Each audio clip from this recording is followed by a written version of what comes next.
حضرت موسیٰ نے اللہ سے سوال کیا نا کہ اللہ تو نے یہ موت اور زندگی کو کیوں بنایا؟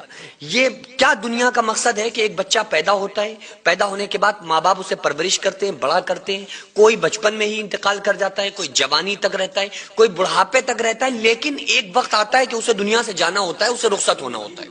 اس بات کا جواب اللہ نے قرآن میں بھی دیا ہے۔ اللہ تعالیٰ فرماتا ہے الذی خلق الموت والحیات لیبلوکم ایکم احسن عملا۔ اللہ فرماتا ہے ہم نے موت اور زندگی کو بنایا۔ ہم یہ سمجھتے ہیں کہ شاید بے فائدہ ہم پیدا کر دیے گئے۔ اچھا، یہ سوال جو تھا نا، یہ ہم نے دنیا میں جانا ہی نہیں۔ ہم نے کبھی کسی سے نہیں پوچھا کہ آخر یہ دنیا میں ہم آئے کیوں ہیں۔ دیکھو، ہر چیز کے پیچھے ایک وجہ ہوتی ہے، کوئی نہ کوئی وجہ ہوتی ہے نا۔ آپ یہاں آ کے بیٹھے ہوئے ہیں، اس کے پیچھے بھی کوئی وجہ ہے۔ ہم بات کر رہے ہیں، اس کے پیچھے بھی کوئی وجہ ہے۔ یہ موبائل کے پیچھے کور لگا ہوا ہے، یہ اس کے پیچھے بھی وجہ ہے۔ یہ لائٹنگ جل رہی ہے، کیوں جل رہی ہے؟ کیونکہ اندھیرا تھا، اندھیرے کو ختم کرنے کے لیے لائٹیں جلائی گئی۔ غرض کے دنیا کے ہر کام کے پیچھے کوئی نہ کوئی وجہ ہوتی ہے۔ لیکن دنیا کا جو سب سے بڑا کام تھا وہ یہ تھا کہ اللہ تو نے ہمیں پیدا کیوں کیا؟ صرف کمانے کھانے کے لیے، بڑے گھر بنوانے کے لیے، پھر مر جانے کے لیے؟ تو نے کیوں پیدا کیا؟ یہ سب سے امپورٹنٹ سوال تھا، لیکن افسوس یہ سوال کا جواب نہ والدین نے بتایا، نہ ٹیچر نے بتایا، نہ دوستوں نے بتایا، نہ رشتہ دار، کسی نے نہیں بتایا۔ لیکن جس نے پیدا کیا ہے نا، اس نے بتایا۔ اللہ نے فرمایا وما خلقت الجن والانس الا لیعبدون، میں نے جنات اور انسان کو اپنی عبادت کے لیے پیدا کیا ہے۔ اور اللہ فرماتا ہے کہ اے میرے بندوں، تم سب دنیا میں ایک دوڑ لگا رہے ہو، اور اعلموا انما الحیات الدنیا لعب ولہو وزینۃ وتفاخر بینکم وتکاثر فی الاموال والاولاد۔ اے لوگوں، جان لو، سمجھ لو، یہ جو دنیا ہے نا، یہ زیب و زینت، آرائش، یہ آرامیں، یہ صرف تمہاری نظر کا دھوکہ ہے۔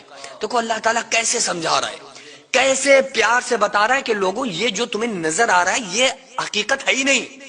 اللہ نے قرآن میں مثال دے کر فرمایا کہ یہ دنیا جس کو تم دیکھتے ہو اور اس کو پانے کی خواب دیکھتے ہو اور اس کی طلب میں لگ جاتے ہو، یہ تو وہ دنیا ہے، ایسے ہے، اللہ قرآن میں فرما رہا ہے جیسے تم سڑک پہ راستے میں چلتے ہو تو تمہیں روڈ پر دور تمہیں پانی نظر آتا ہے روڈ پر، لیکن جب تم روڈ کے بالکل قریب پہنچتے ہو نا آگے، تو وہ پانی وہاں نہیں ہوتا، وہ پانی پھر اور دور ہو جاتا ہے۔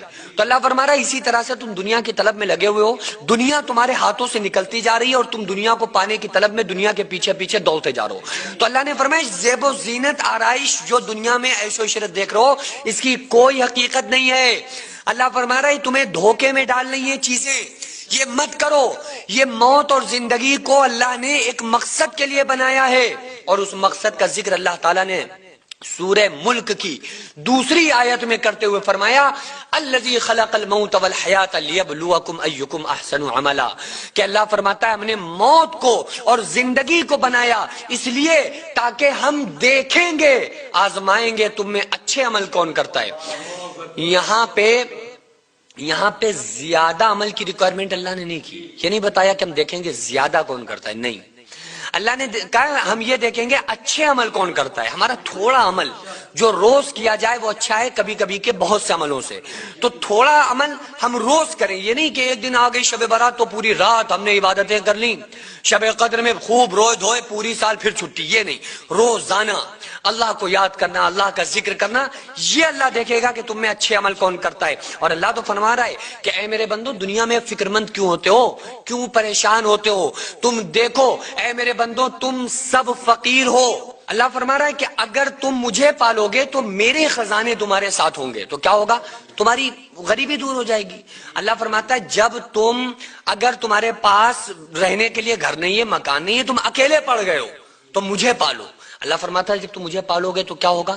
میرے فرشتے ہیں وہ تمہارے ساتھی بن جائیں گے، تو میرے فرشتے تمہارے ساتھ، تمہارا اکیلاپن دور ہو جائے گا۔ اللہ فرماتا ہے غرض کے مجھے پالو، سب کچھ جو کچھ میرے پاس ہے وہ سب تمہارا، دنیا میں کسی چیز کی خواہش نہیں رہے گی۔ ہم نے کیا کیا؟ اللہ کے علاوہ پوری دنیا کے پانے کی فکر میں ہم لگ گئے۔ اچھا، جس کو ہم آسانی سے پا سکتے ہیں، اللہ کو پانے میں کوئی محنت کرنا ہے؟ اللہ کو پانے کے لیے کوئی ہمیں بڑے بڑے کاروبار کرنے کی ضرورت ہے؟ نہیں بھائی، ایک آنسو کی ضرورت ہے، ایک زندگی میں سجدہ کر کے دیکھو اللہ کے سامنے کہ اے اللہ میں آیا ہوں تجھے منانے کے لیے، صرف تیرے سامنے تجھے پانے کے لیے۔ لیکن نماز پڑھنے والا نماز پڑھ رہا ہے، وہ یہ سمجھ کے کہ بس اللہ کی طرف سے فرض ہے، لاؤ جلدی سے ادا کر لیں۔ نہیں، کبھی ایک سجدے کی ہمیں توفیق نہیں ہوتی کہ اللہ یہ سجدہ ہم صرف تجھے منانے کے لیے کر رہے ہیں۔ کیا ہے کبھی؟ نہیں کرتے ہیں ہم ایک روا روی سے ایک ہماری زندگی گزر رہی ہے، بس جدھر کو ہمارا رخ کر دیا گیا سب نے ایک بات بتائی ہوئی ہے، پیسہ پیسہ پیسہ پیسہ۔ پیسہ ہے تو سب کچھ ہے، پیسہ نہیں ہے تو کچھ بھی نہیں۔ ہم دیکھتے بھی اپنی آنکھوں سے یہی ہے کہ جو غریب ہیں ان کے بچیوں کی شادیاں نہیں ہو رہی ہیں، جو غریب ہیں ان کو کوئی سلام کا جواب نہیں دیتا ہے ٹھیک سے، اور امیروں کے پاس لوگ جا رہے ہیں، ان سے رشتے جوڑ رہے ہیں۔ تو یہ چیزیں ہم نے اس لیے ہمارے سامنے آ گئیں کیونکہ دنیا نے ہمارے سامنے پیسے کو پروموٹ کیا۔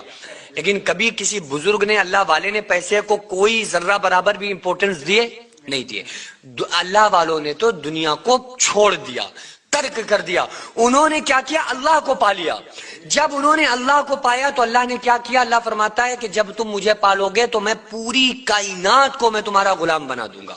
پھر پوری کائنات غلامی میں آ جاتی ہے۔ اس لیے اللہ کو پاؤ۔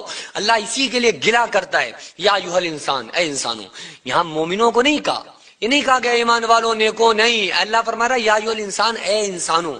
جھوٹو سچو نیکو برو سب کو اللہ نے مخاطب کیا، یا ایھا الانسان، اے انسانوں، اے لوگوں، اے میرے بندوں، ما غرک بربک الکریم، تمہیں اپنے رب کریم کے بارے میں کس نے دھوکے میں ڈال دیا؟ اللہ سے دور ہو گئے، اللہ کو چھوڑ دیا۔